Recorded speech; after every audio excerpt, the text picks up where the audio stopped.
Halo teman KBR, kita berjumpa dalam bincang khusus KBR, saya Naomi Liandra. Perbincangan kali ini kita mengangkat tema kapan kampus bebas kekerasan seksual. Perbincangan ini bisa Anda simak melalui channel YouTube Berita KBR.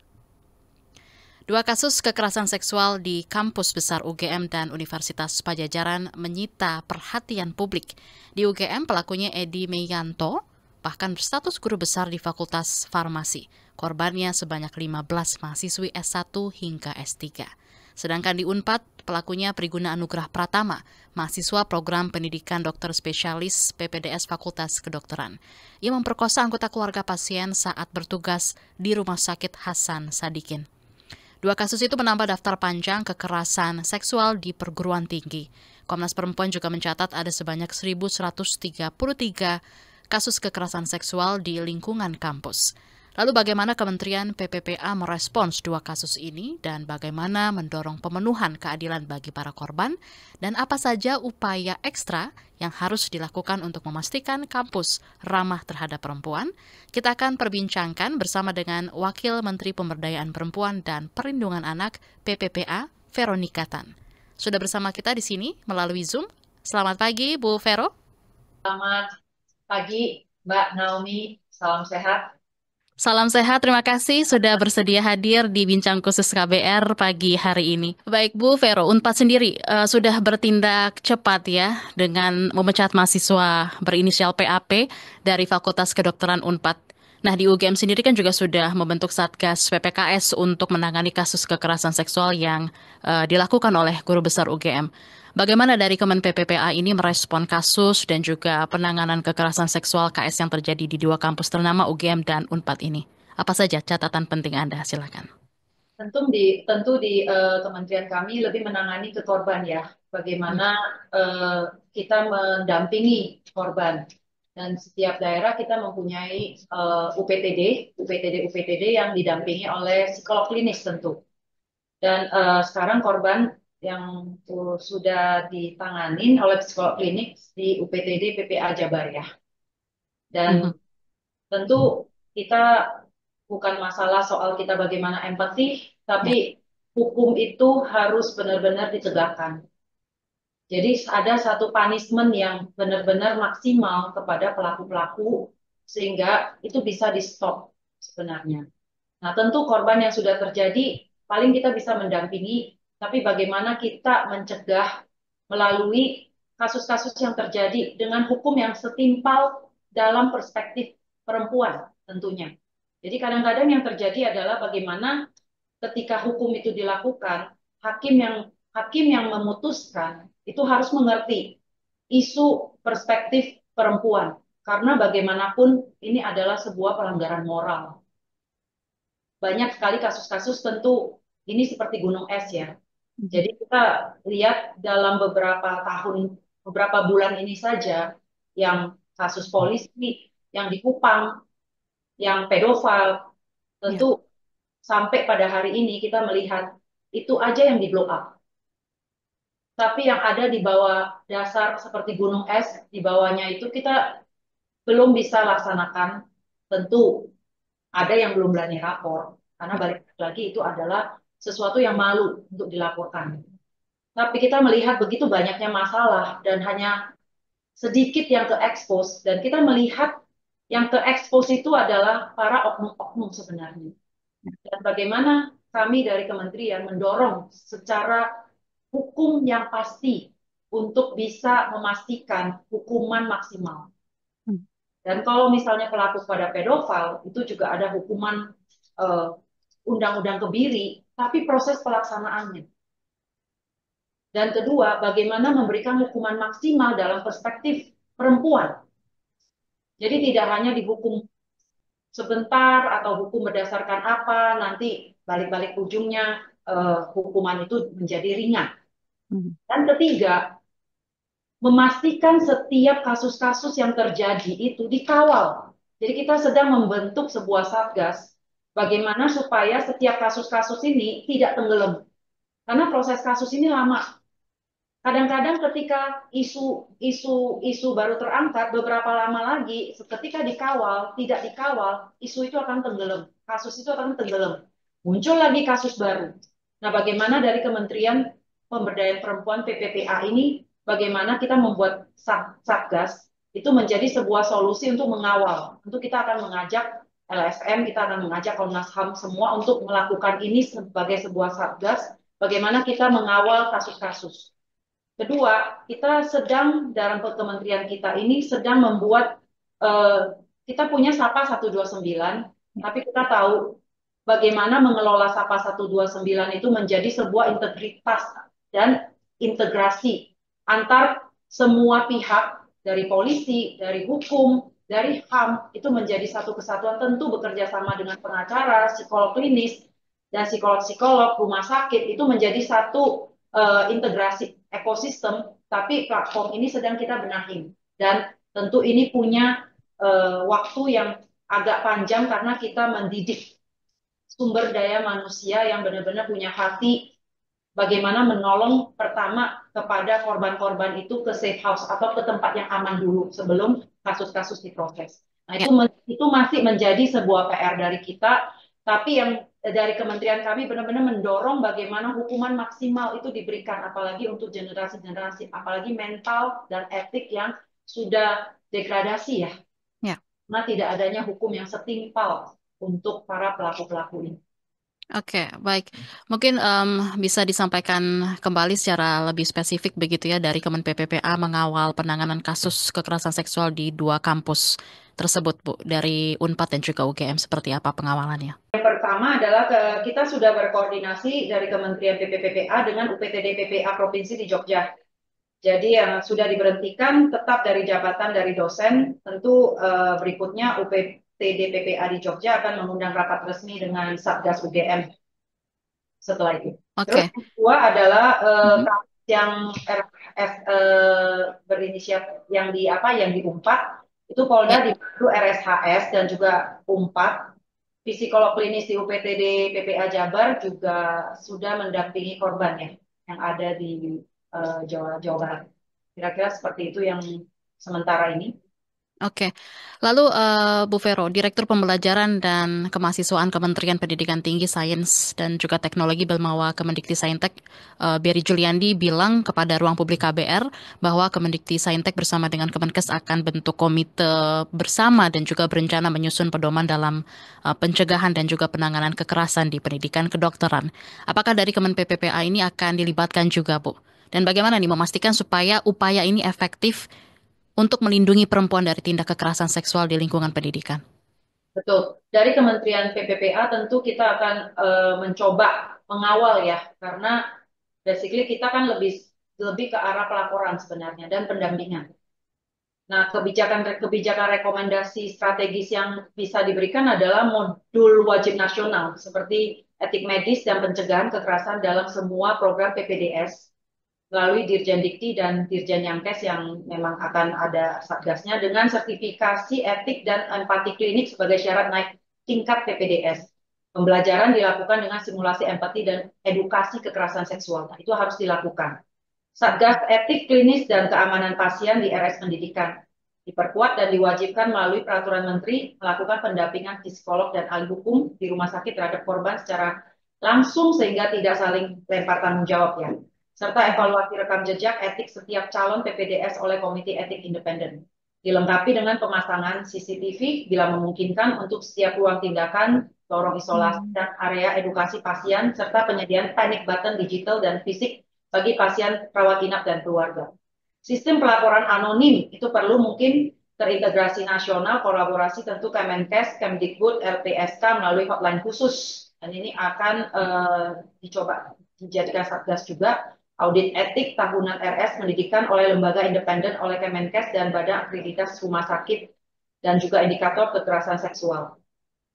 Oke, lalu Presiden mungkin bisa ya, mengeluarkan, ya dapat ya, mengeluarkan arahan Perpres yang menugaskan Kemenkes dan Kemendikbudristek reformasi tata kelola etik dan pengawasan RS di pendidikan ini. Dan tentu dari Kemen PPWA sebagai victim ya, sebagai perempuan yang akan mengawal ini, karena semuanya ujung-ujungnya adalah yang kena korban adalah selalu perempuan dan anak. Ya. Lalu Bu Vero, juga dari Kepala Kantor Komunikasi Publik Unpad ya, Pak Dhani Supriyadi juga bilang dalam siaran Ruang Publik KBR juga bahwa Unpad menawarkan bantuan hukum dan psikologi bagi korban gitu. Dalam rilisnya juga mengaku sudah memberikan perlindungan dan juga pemulihan bagi korban, perlindungan untuk korban kekerasan seksual. Itu seharusnya seperti apa, Bu Vero? Bagaimana Anda melihat upaya dari Unpad maupun UGM dalam mendampingi korban? Apakah sudah cukup? Saya rasa terjadi hal seperti ini, semua institusi saya yakin merasa sangat prihatin dan miris ya. Kok bisa gitu loh, selevel dokter, selevel yang berpendidikan bisa melakukan hal yang sangat tidak bermoral. Tentu semua semua yang paling penting adalah bagaimana si korban ini tidak mengalami trauma. Sebenarnya hal ini yang paling penting, bagaimana kita, bahwa hidup ini tidak hanya sampai di sini, bagaimana kita mendampingi si korban supaya tidak merasa sendiri. Maka tentu dari Kemen PPWA akan punya psikolog klinis, tapi tentu kita mengapresiasi banget karena ini adalah benar-benar pure human. Menurut Hmm. saya ini sangat personal. Walaupun ini terjadi di satu institusi atau satu ini dan juga dari universitas, semua rasa empati dan berusaha untuk melakukan yang terbaik, terutama kepada korban, dan memastikan tidak hukum yang pasti sehingga tidak terjadi lagi seperti itu. Dan ini adalah sebuah kolaborasi bersama, bagaimana kita bersama-sama mendampingi si korban dan tentu korban-korban yang lain, dan juga bagaimana pencegahannya bisa terjadi, tidak terjadi lagi. Ya.